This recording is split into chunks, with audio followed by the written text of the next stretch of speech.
Então, bom dia. Hoje o nosso clube do artigo vai ser apresentado por mim. Eu sou Raquel Fontana, sou residente do segundo ano de cardiopediatria de serviço. Bom, o nosso artigo, então, hoje então, a cirurgia congênita, né, cardíaca, e a percepção de risco dos pais em uma análise quantitativa. Foi um artigo publicado em 2019, no Reino Unido, e foi feito num serviço da Inglaterra, e o principal objetivo do trabalho é quantificar qual o risco que é percebido pelos pais durante a cirurgia cardíaca dos seus filhos. Então, o artigo começa falando para a gente que 8 a cada 1000 bebês nascem com cardiopatia congênita. E que desde o nascimento, os pais eles tomam múltiplas decisões que requerem um balanço entre riscos e incertezas. E tem sempre uma situação controversa entre os clínicos e os pais quanto à percepção de risco. Os pais falam que os clínicos não enfatizam as situações ou enfatizam de forma desnecessária, e os clínicos, os cardiologistas clínicos, falam que os pais eles não encaram sempre todos os cenários de forma complexa. Então, fica esse balanço entre as duas situações. Os métodos. Foi feito esse estudo realizado no Aldergate Children's Hospital, um serviço terciário da Inglaterra. Então, lá, a criança, com cardiopatia congênita, ela é seguida por um cardiologista clínico, vendo a possibilidade ou a necessidade de cirurgia. Os dados desse paciente são revisados com uma equipe multidisciplinar.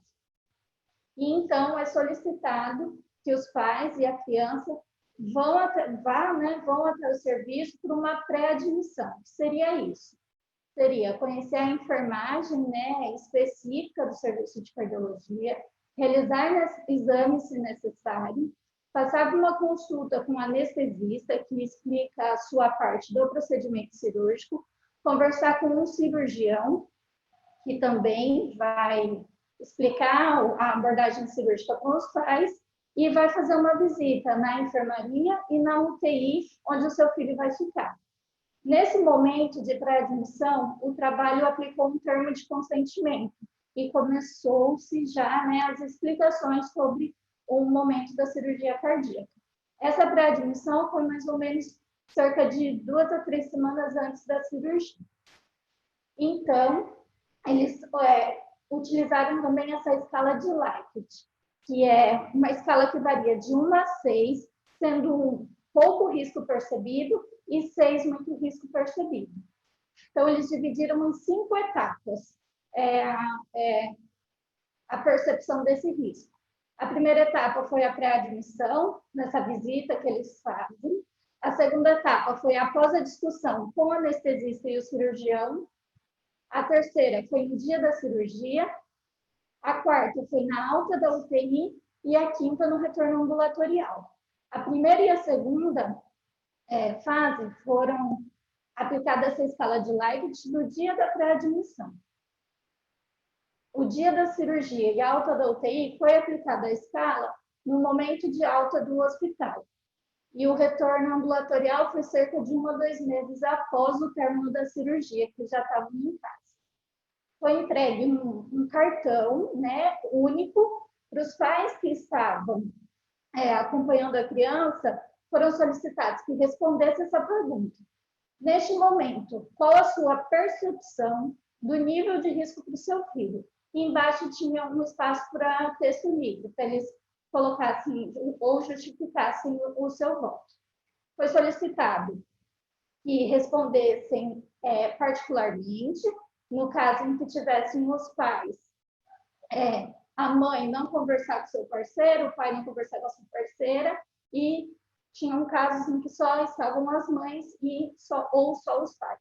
Então, foram pedidos para não haver discussão e cada um responder de forma sigilosa. E o clínico, no caso, o cirurgião, também, de forma sigilosa, anotava o RATS da cirurgia desse paciente, que era a visão de gravidade do cirurgião, conforme a tabela de RATS, né? Então, foi visto que houve uma mudança longitudinal na percepção do risco e que poderia ter sido afetada pelo nível de ansiedade dos pais. O risco ele foi classificado baseado na complexidade, conforme eu havia falado, pela tabela de RATS. Então, foi classificado em baixo, médio e alto. Baixo ficaram RATS 1 e 2, médio o RATS 3 e 4 e alto o RATS 5 e 6. Além disso, foi feita uma análise descritiva através de medianas. A distribuição desses dados foi realizada com um teste não paramétrico de Wilcoxon, com um P menor que 0,05, revelando significância. E a medida de concordância da comparação da percepção do risco e o RATS, né, revelado pela gravidade, foi aplicado o teste de Krippendorff. Bons resultados. Inicialmente eram 106 pais, foram excluídos 8 pais, porque foi perdido mais de um questionário dessas 5 etapas que foi aplicado. Então, ficaram 98 pais, sendo 44 casais, 7 mães apenas e 3 pais apenas. E o que foi verificado? Que tinha mudanças na percepção de risco entre mães e pais. Depois, mais para frente, a gente vai ver que as mães deram notas muito mais altas que os pais. Uma mudança na percepção também após complicações de seus filhos e mudança na percepção de risco entre a visão dos pais e dos cardiologistas clínicos. Bom, então vamos iniciar aqui os resultados da primeira observação, né? Aqui na figura 1 mostra a mediana entre os pais e as mães em cada ponto. O que a gente observa? A linha tracejada são as mães e a linha contínua são os pais. As mães têm um pico, né, de maior percepção de risco no dia da cirurgia, que é o ponto 3. E os pais já mantêm uma percepção de risco mais estática, revelando, então, que há uma diferença entre o casal. E isso teve significância estatística. Na figura 3, mostra a mediana de dos pais que já tiveram seus filhos operados, ou seja, é um estágio paliativo, então está na segunda ou terceira cirurgia.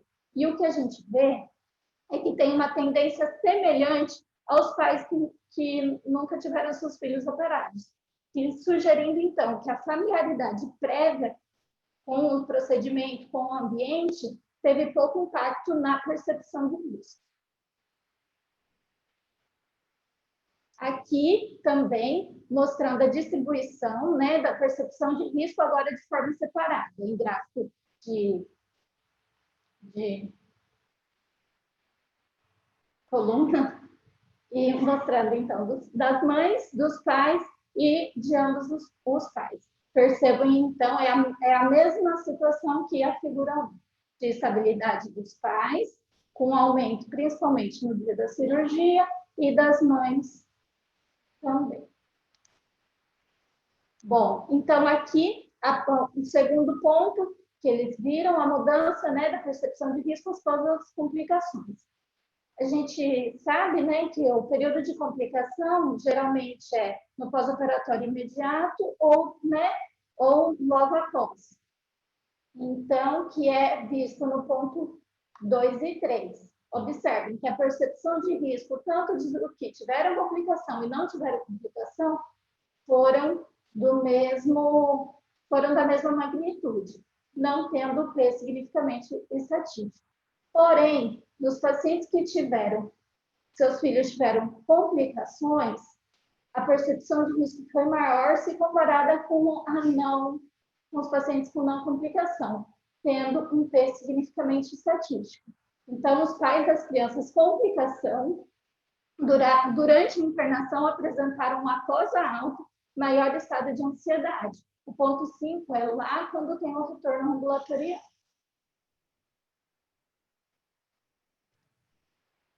Bom, e aqui a percepção da mãe e do pai em relação à gravidade, em relação ao RAS. Então, a gente percebe ponto tracejado a mãe e o ponto contínuo o pai. Que em todas as curvas, tanto no baixo, no médio, no alto risco, o maior ponto de percepção de risco foi no dia da cirurgia, que é o ponto 3. Todos foram assim. Porém, aqui no baixo risco, houve uma maior mudança de percepção de risco quando esses pacientes foram de alta da UTI, que é o ponto 4. E pergunta-se, né, levanta-se a hipótese que é exatamente no momento em que os bebês saem da unidade intensiva, vão para a enfermaria e que há mudança no cuidado. A mãe, né, culturalmente aqui no nosso país, a maioria são as mães que prestam esse cuidado. Então, aumenta a ansiedade da mãe, visto que ela precisa fazer esses cuidados. E isso foi significativamente estatístico, com P menor que 0,05. E aqui, por último, a última tabela é a concordância entre a percepção de risco e o RAS. Será que os pacientes que tiveram maior RAS tinham maior percepção de risco? E se isso, né, concordou, se isso é equivalente? Foi visto que não. O que maior teve concordância foi do médio risco, cerca de 67,7%, porém, isso ainda é um número baixo de concordância. E o baixo e o alto risco teve apenas 35% e 37%, respectivamente. Então, o baixo risco, geralmente revelado pelo RACS 1 e 2, são cirurgias curativas, que a necessidade de acompanhamento é menor, mais espaçado, e mesmo assim os pais se sentiram com a percepção de risco alto. Bom, então, de discussão. Os estudos sugerem pico de estresse dos pais no dia da cirurgia e no pós-operatório imediato, com queda desses níveis após a extubação, a alta da UTI e em casa. Porém, a gente acabou de ver, né, que tiveram altos níveis de percepção de risco mesmo pós-alta. Na cirurgia pediátrica geral, a percepção materna do risco demonstra não ter relação com a complexidade, como a gente viu com a concordância, que baixo risco tinha uma percepção de risco, baixo risco cirúrgico, né, RACS 1 e 2, tinha percepção de risco alto. Então, teve um baixo nível de concordância. E as diferenças de experiências e respostas maternas e paternas tinham um sofrimento da dinâmica familiar, porque havia uma tensão entre os pais que estavam acompanhando ambos, né, tinha uma tensão, porque a mãe tinha uma percepção de risco muito maior que o pai. Então, as mães relatam maior percepção de risco após a alta da UTI, exatamente pela mudança do sujeito que faz a prestação de cuidados, e culturalmente no nosso país são as mães. Os pais cujo filho sofreu uma complicação teve uma maior percepção de risco após alta, e essa experiência negativa dos pais impacta no resultado das crianças. Tem um maior cuidado após, um maior zelo, o que pode impactar negativamente na evolução da criança. E o volume de informações dadas e a satisfação do paciente geraram um pouco de estresse em questão das divergências nas informações por diferentes membros da equipe. Em equipes muito grandes, os pais relataram maior ansiedade e incertezas quando essa equipe não falava a mesma coisa do paciente. Eles deixavam que os pais perguntassem a maioria das informações, e quando eles faziam isso para diferentes pessoas, eles tinham diferentes respostas. E o cirurgião, ele é o responsável final pelo resultado da cirurgia do paciente, né, pela evolução do paciente. Então, uma mudança de profissional ou mudança na data também acarretou maior percepção de risco. E conclusão, então, é necessário fornecer um cuidado eficaz que atenda às necessidades dos pais e dos cardiologistas clínicos. A mudança na percepção de risco ao longo do tempo enfatiza a necessidade de níveis flexíveis de apoio e informações à medida que os pais passam por incertezas.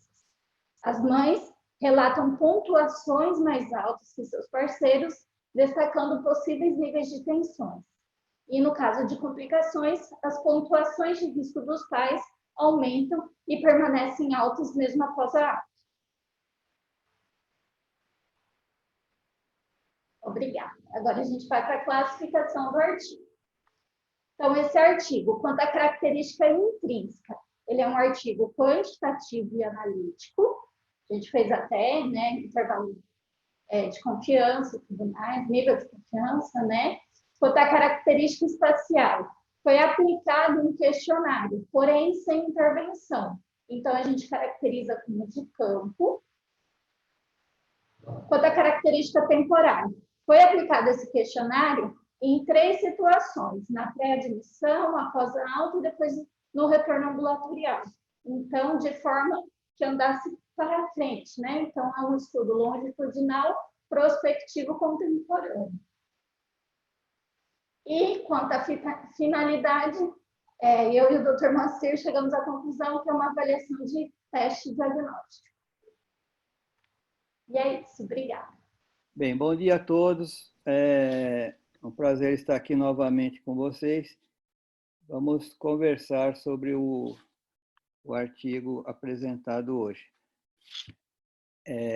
Primeiramente, cumprimentar a Raquel, realmente foi uma boa apresentação, abordou todos os aspectos apresentados pelo trabalho, e eu vou, como sempre, fazer apenas alguns comentários sobre a parte metodológica, ok? Então, é um trabalho recente, considerei que ele está muito bem elaborado e traz conclusões importantes, abre caminhos, mas tem algumas coisas que vale a pena a gente comentar. Então, alguns aspectos que ele menciona aqui já no resumo, da metodologia usada, que ele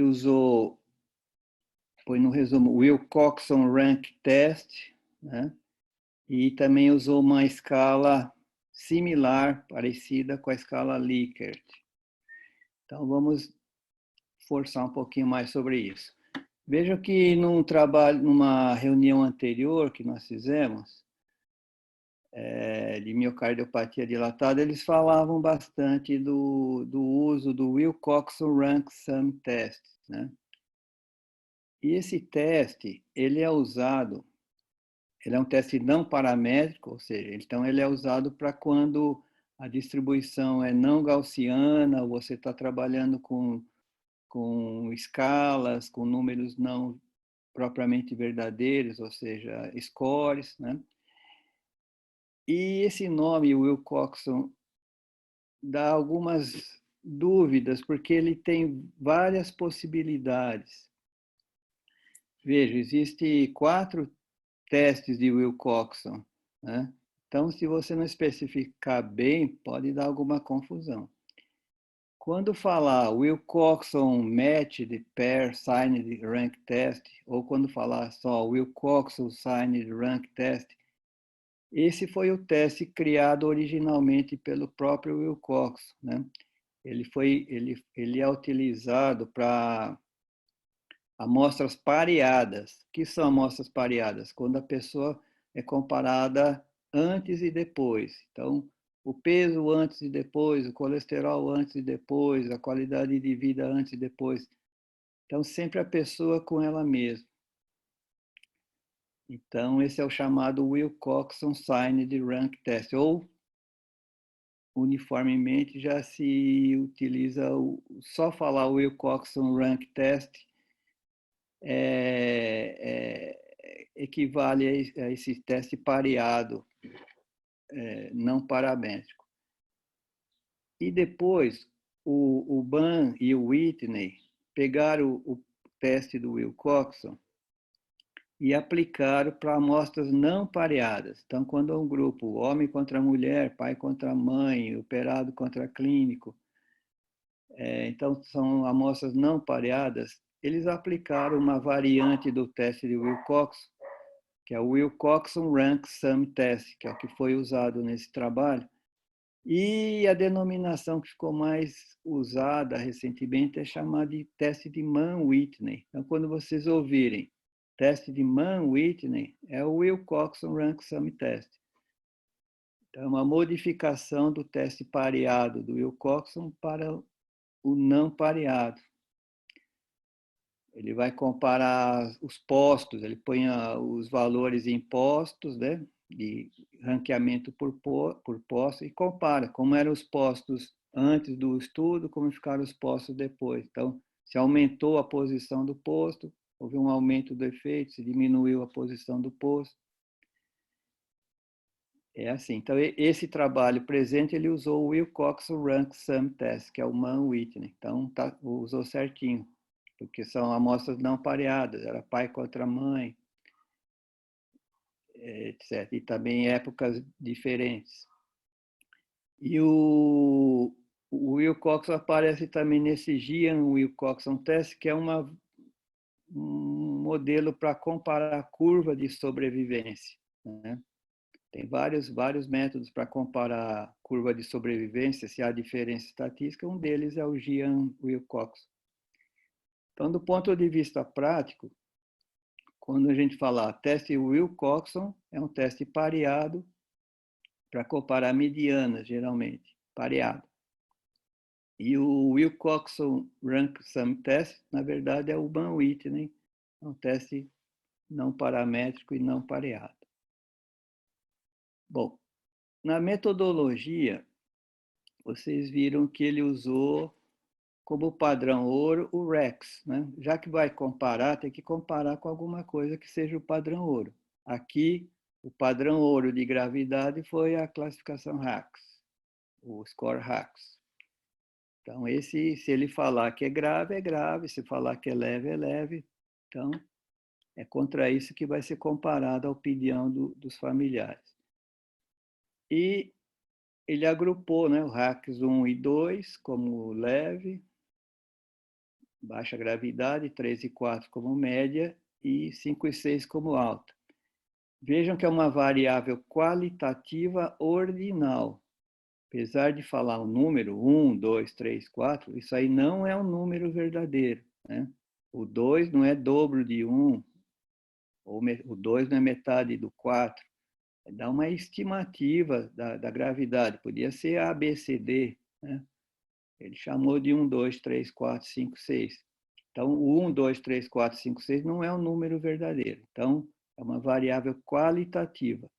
Mas é possível ver uma escala, né? O RACS 6 é muito mais grave que o RACS 1. Então, existe uma ordem aí, uma hierarquia. Por isso que é uma variável qualitativa ordinal. Veja, lá para frente ele confirma. Ele usou o teste não paramétrico, o Wilcoxon Rank Sum Test, que é o conhecido teste de Mann-Whitney. E houve um errinho aqui na digitação, não sei se todos viram, que ele diz que vai chamar de significância o nível de P igual a 0,05. Não, isso não existe. Quem é igual a 0,05 é o alfa, né? É o erro que você aceita correr de dizer que as coisas são diferentes quando elas, na verdade, são iguais. Mas o P, o certo seria P menor que 0,05, ou então menor ou igual a 0,05. Nunca igual a 0,05 somente.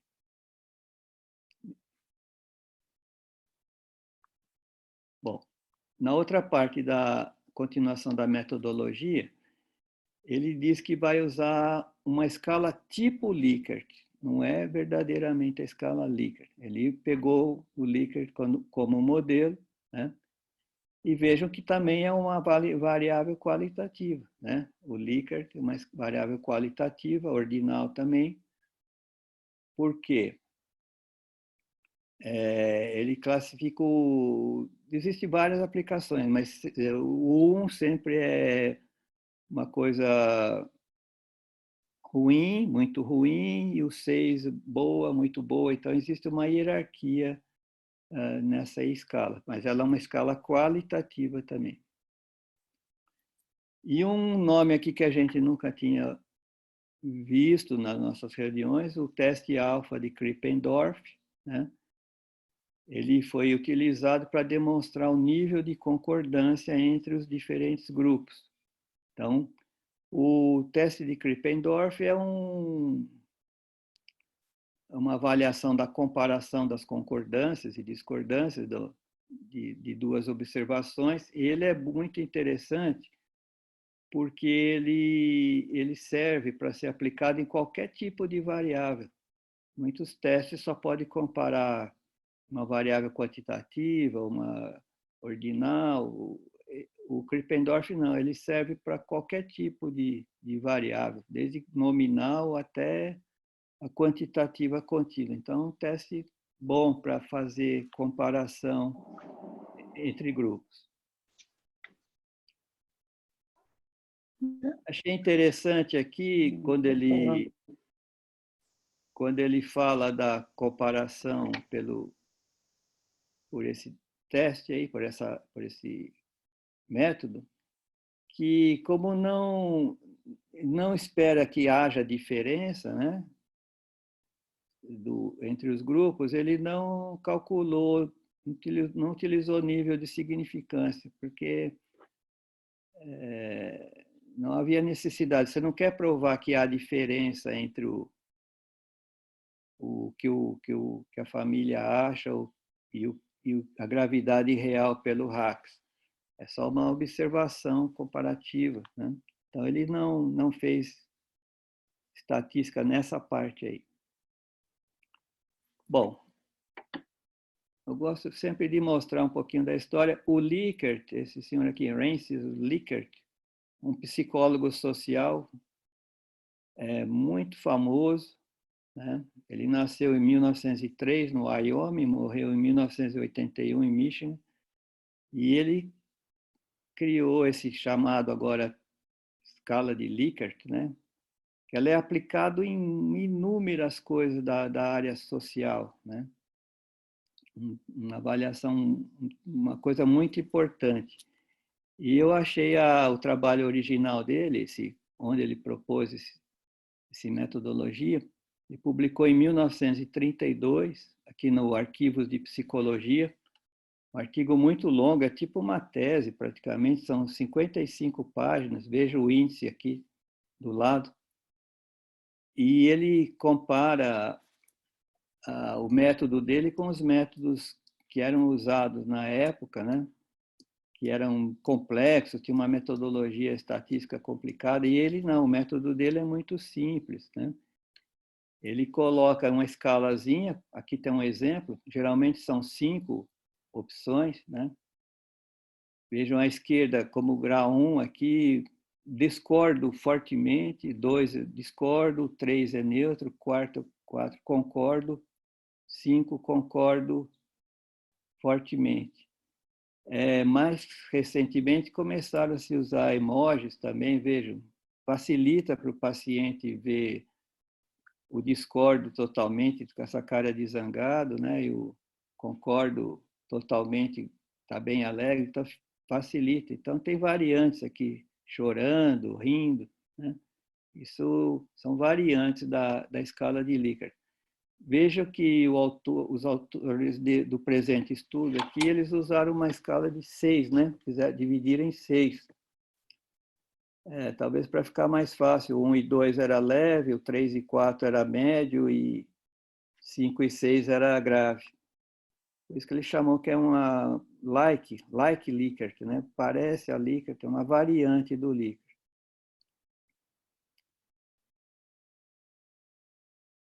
Então, no método aqui do presente estudo, ele variou de 1 a 6. Então, se a mãe ou o pai achassem que o risco era baixo, dariam nota 1 ou 2, médio 3 ou 4 e grave 5 ou 6.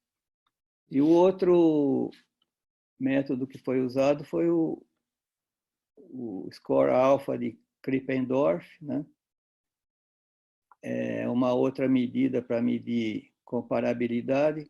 Como eu disse no começo, ele serve tanto para variáveis categóricas, ordinais, intervalares, de relação. Então, e mesmo quando falta alguma informação, ele aceita também.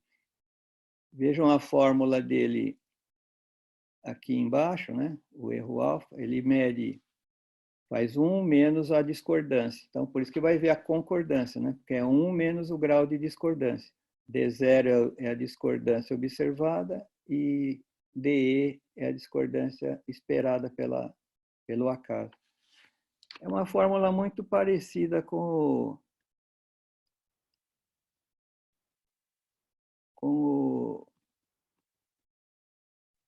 a fórmula do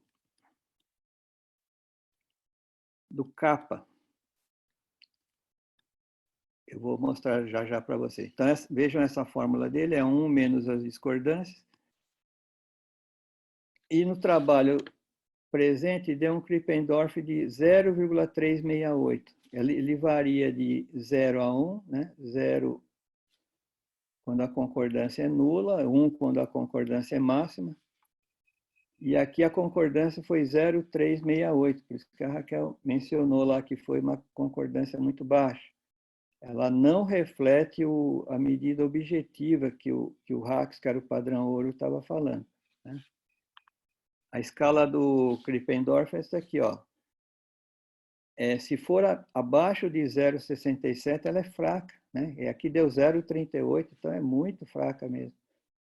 Para ter uma baixa concordância de 0,67 a 0,8, e só seria boa de 0,8 para cima. Então, realmente, no estudo, a concordância foi muito baixa com esse tipo de padrão ouro, né?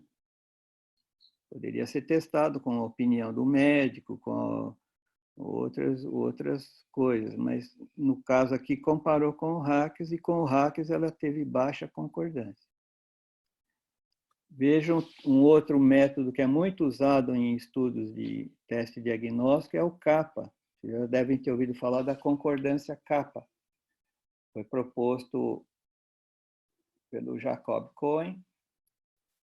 E vejam que a fórmula é mais ou menos parecida, é a porcentagem, a proporção de concordância menos observada, menos a esperada, 1 menos a esperada, a fórmula vai no rumo. Só que essa aqui, ela só pode ser usada para variáveis dependentes, né? E aqui no caso do presente estudo, eram variáveis independentes, o pai com a mãe, por exemplo. Então, a concordância kappa não seria indicada. Concordância kappa tem uma escala também de 0 a 1, mas veja, mesmo que fosse possível, 0,38 cairia com concordância leve. Então, realmente, o estudo mostra que a percepção de risco dos pais ela não bate com a percepção, com o risco real esperado, né? Bom, rapidamente, já está terminando o tempo. Vocês acham qual é a falha técnica que tem neste gráfico e nos outros que ele apresentou? Alguém poderia falar a falha técnica que tem aqui?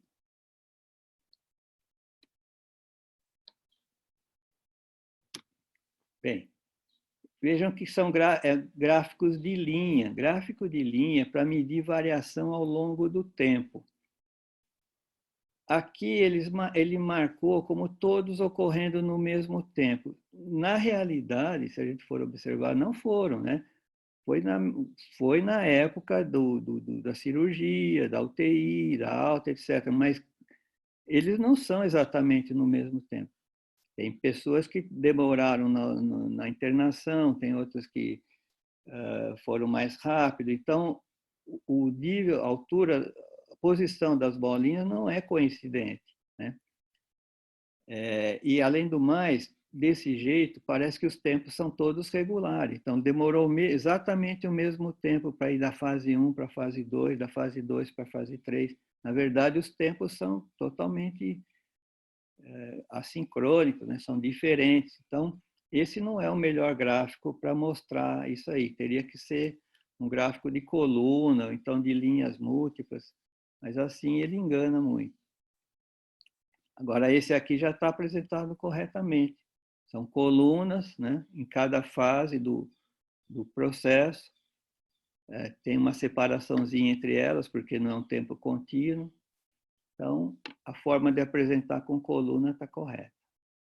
Por fim, eu acho que é um trabalho muito bom, porque ele abre muitos caminhos, né? Foi falado aí o aspecto humanístico dele, que deve ser bem avaliado realmente, como o doutor Ulisses falou, e eu acho que ele abre uma estrada boa aqui para a nossa turma aqui da psicologia e para os outros também, né, da cirurgiões, os clínicos, de melhor avaliação dos pacientes, melhor contato com a família. Então, eu acho que a gente pode investir nessa linha. Aliás, o doutor Ulisses já deu o primeiro passo aí, modificando a apresentação do risco para os pacientes. Então, eu acho que é isso. São os comentários que eu teria a fazer.